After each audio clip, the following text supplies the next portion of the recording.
Gold hub తాకట్టులో ఉన్న బంగారాన్ని విడిపించి కొనబడును. అదే రోజు ఆన్లైన్ ధరకు కొని డబ్బులు ఇవ్వబడును. దీనికి సంబంధించి చాటింగ్ కూడా ఏం లేదా మీకు ప్రూఫ్ గా ఉంది? అది చూపించారా? అసలు నా మాటే వినలేదు వాళ్ళు.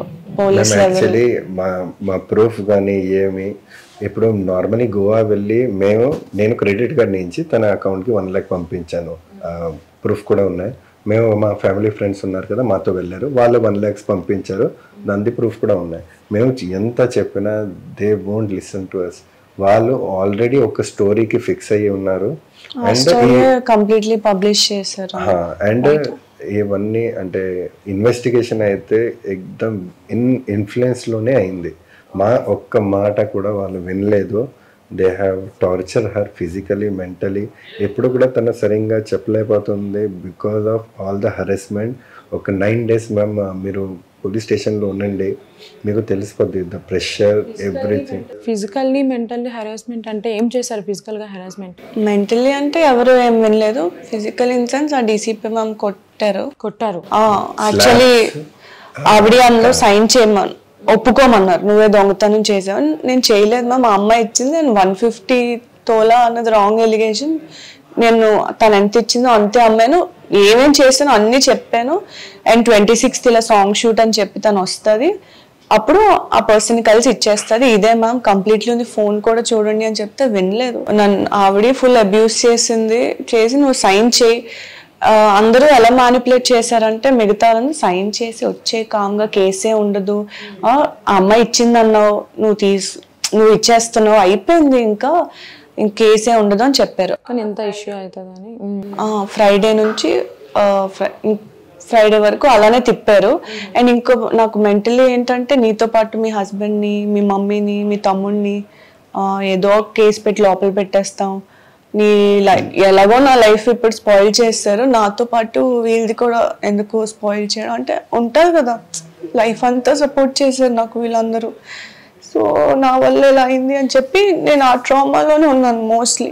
ఇంకా ఫ్రైడే వరకు స్టేషన్ బెయిల్, ఏం కేసే కాదు ఇది అది ఇది అన్నారు. నాకు ఫోన్ యాక్సెస్ లేదు కదా, బట్ వీళ్ళు చూసేవాళ్ళు. వీళ్ళకి 4th day ఫోన్ ఇచ్చారు మా తమ్ముడికి, మా హస్బెండ్ కి. మేము ఇంట్లో తెలియదు కూడా మేము ఎక్కడ ఉన్నాం. మా ఫ్యామిలీ అనుకున్నారు వీళ్ళు ఎక్కడైనా మళ్ళీ ట్రిప్స్కి వెళ్ళిపోయారు అనేసి. మమ్మీ ఇంటికి వచ్చింది, చూసింది, మా బండి లేవు, ఏం లేవు, తను వెళ్ళిపోయింది. 4th day మాకు ఫోన్.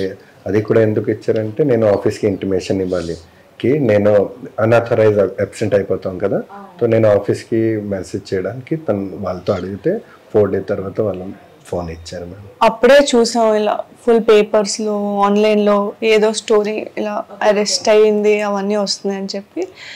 సో రిమాండ్లో ఉంది, ఏవేవో స్టోరీస్ ఉన్నాయి చూసాను. బట్ నాకు ఏం అర్థం అవ్వలేదు. ఏమనిపించింది ఆ టైంలో? ఇట్లా చూసారు కదా స్టోరీస్, అసలు నన్ను బయటికి రానివ్వకుండా వాళ్ళు బ్లాక్ చేసేద్దాం అని ఫిక్స్ అయిపోయారు. ఫ్రైడే టు ఫ్రైడే ఉంచి ఫ్రైడే లేట్ నైట్ చేసి, అంటే మా దగ్గర డబ్బులు ఏం ఇంకా లేవు, అన్ని తీసుకున్నాను. వదలలేదు మ్యామ్, ₹1 వదలలేదు మా దగ్గర. మనీ అంతా రికవర్ చేశారా? మొత్తం మా క్రెడిట్ కార్డ్ నుంచి కూడా మొత్తం క్లియర్ చేస్తారు. మీరు ఇక్కడ అక్కడ ఖర్చు పెట్టారు, ఇది మీరు ఫుల్ఫిల్ చేస్తే మీ మీద ఏ కంప్లైంట్ ఉండదు, ఏముండదు, మీరు ఇంటికి హ్యాపీగా వెళ్ళిపోవచ్చు, మీ కొత్త లైఫ్ స్టార్ట్ చేయవచ్చు. మేము అప్పటి వరకు ఏంటనుకున్నాం, ఏంటి సమయం పర్లేదు, మన డబ్బులు పోయింది, ఇవన్నీ అయింది కదా, no problem. But the day they started అంటే మీడియాకి ఇవ్వడం ఇవన్నీ చేస్తారా. నా ఆఫీస్లో ముంబైలో ఫ్రెండ్, ఏఎన్ఐలో ఎవ్రీ ప్లేస్లో వచ్చింది. నా అమ్మగారికి, వాళ్ళ అమ్మగారికి, అందరికీ తెలిసిపోయింది ఇలాగా. వాళ్ళకి తెలుసు తను ఇలాగా చేయదు. వాళ్ళు అక్కడి నుంచి అందరిది ఫోన్ రావడం స్టార్ట్ అయింది, ఏంటి అసలు ఏంటి జరుగుతుంది. మేము వాళ్ళకి అదే చెప్పాము, లేదు ఒక ఫేక్ కేసు ఉంది, అది క్లియర్ అయిపోద్ది, ఇలాగ మేము వాళ్ళకి చెప్పాం. But the last day Friday first వాళ్ళు 12 o'clock మాకు 4th town పోలీస్ స్టేషన్ తీసుకుని వెళ్ళారు. అక్కడ నేను అన్నాను సరే ఇక్కడ ఎందుకు తెచ్చారు? సో వాళ్ళు అన్నారు అంటే 4th town పోలీస్ స్టేషన్లో మీ కేసు రిజిస్టర్ అయింది. సార్ మరి మీరు ఈ 9 days మాకు 3rd town పోలీస్లో ఎందుకు ఉంచారు? అప్పుడు నో ఆన్సర్. దాని తర్వాత వాళ్ళు చాలా పేపర్స్ తీసుకుని వచ్చారు, చెప్పారు సిగ్నేచర్ చేయండి. సార్ ఏంటి ఇది? నార్మలీ ఫార్మాలిటీ, అరెస్ట్ ఈరోజు మేము కోర్టులో సబ్మిట్ చేస్తున్నాం, అందుకే ఇవన్నీ అరెస్ట్ స్లిప్స్ ఉంటాయి, ఇంటిమేషన్స్. మరి కోర్టులో మీరు మీ దగ్గర ఉన్న ప్రూఫ్స్ చూపించలేదా? లేదు మ్యామ్, కోర్టు చెప్తేనే నేను అన్నాను సార్ మీరు వాళ్ళు నన్ను రిమాండ్ సబ్మిషన్ చేస్తున్నారు అనమాట. నేను చాలా నటోరియస్ క్రిమినల్, సొసైటీలో ఉండొద్దు. ఏంటంటే మ్యామ్ వాళ్ళు ఫస్ట్ చెప్పారు బెయిల్, స్టేషన్ బెయిల్ వస్తుంది, మీరు ఎందుకు కోర్టు వరకు తీసుకుని వెళ్ళారు. వాళ్ళు అప్పుడు చెప్పారు లేదు వాళ్ళ ఫాదర్ కొంచెం ప్రెషరైజ్ చేస్తున్నారు, అందుకే ఏం ప్రాబ్లం లేదు, అక్కడ కూడా జడ్జి డైరెక్ట్ చెప్పేస్తారు కోర్టు బెయిల్ అని. బట్ సేమ్ టైంలో తన సిగ్నేచర్, నా సిగ్నేచర్ కూడా కొన్ని పేపర్స్లో తీసుకున్నారు. దాని తర్వాత నేను రిమాండ్ రిపోర్ట్ చూస్తాను. ఒక రిమాండ్ రిపోర్ట్ చూస్తే అక్కడ మొత్తం ఫేక్ స్టోరీ వాళ్ళు రాశారు. సో నేను చెప్పాను సార్ వాట్ ఈస్ దిస్, ఏంటి ఇక్కడ రాశారు. లేదు ఇలాగే రాస్తారు, డోంట్ వరీ. నాకు కొంచెం డౌట్ వచ్చింది, నేను వెంటనే ఫోటో తీసుకుని నా బామర్దికి పంపించాను. వాళ్ళకి చెప్పాను ఎలాగైనా అడ్వకేట్ అరేంజ్ చేయి, వీళ్ళు మాకు ప్రాపర్గా ఫసాయించారు. పోలీసులు ఏం చెప్పారంటే మీరు డబ్బులు లేవు కదా మా అడ్వకేట్ నే మేము పెడతాము అలా చెప్పారు. సో దట్ బెయిల్ రాదు కదా, మాకేం తెలీదు, వాళ్ళకి సపోర్ట్ ఉంటారు. బ్లాంక్ గా వెళ్తాను నేను, లేదో చెప్తాను. మా దగ్గర ఆడియో కూడా ఉంది మ్యామ్, ఇలాగా చెప్పింది. ఇది అయిన తర్వాత మాకు తనకి డైరెక్ట్ మెడికల్కి తీసుకుని వెళ్ళారు. దాని తర్వాత ఆ కోర్ట్ దగ్గర వాళ్ళు కొన్ని document, I think so investigation report or something వాళ్ళు తెచ్చారు. అండ్ సౌమ్యకి చెప్తున్నారు సైన్ చేయి. తను సైన్ చేయడానికి వెళ్తే మా అడ్వకేట్ గారు, నేను చెప్పాను don't sign in any paper, అడ్వకేటే చెప్పారు. బికాజ్ ఎండ్ మూమెంట్లో ఏ సిగ్నేచర్ కావాలి వాళ్ళకి. సో నో చెప్తే వాళ్ళు 6 police constables including that lady started pressurising her in front of the court. Yes ma'am, అదే అడ్వకేట్ కూడా ఉన్నారు అక్కడ. ప్లీజ్ అమ్మ మీరు చేయకండి, చేస్తే మీకు పక్క ఇల్లు లోపల తీసుకుని వెళ్ళిపోతారు చెప్తే తను స్టాండ్ తీసుకున్నారు. కావాలనే వాళ్ళు రిమాండ్ రిపోర్ట్ 6 o'clock తీసుకుని వచ్చారు మ్యామ్.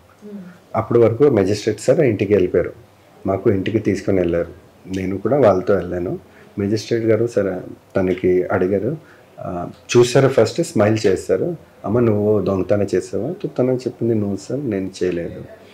వాళ్ళు మా తరపు నుంచి ఏమీ ఇన్వెస్టిగేషన్ చేయలేదు పోలీస్ ఆఫీసర్స్. తన ఫాదర్ గురించి అడిగితే చెప్పారు ఎక్స్పైర్ అయిపోయారు, హీ ఈజ్ స్టిల్ అలైవ్, వాళ్ళ రిటైర్ అయిపోయారు.